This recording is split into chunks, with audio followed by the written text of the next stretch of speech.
Hi guys, welcome to Techavro. In this video, I'm gonna be showing you how to delete a Facebook page permanently. So let's go to the Facebook page first.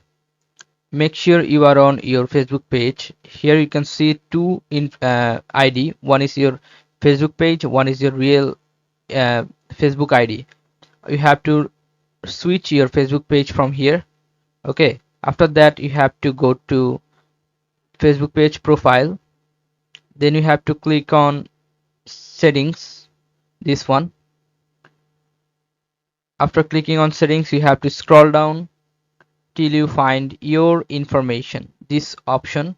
Under this option, you'll find here access and control. Click on this and you can see here delete page. Choose the delete page one if you want to delete this permanently and click on continue. Click on continue again. Now you have to give your Facebook password, then you have to click on continue. After clicking on continue, your Facebook page will be deleted permanently. Okay, so this is how you can do this, guys. If you find this video helpful, then please give a thumbs up and don't forget to subscribe the channel. Thank you so much for watching the video.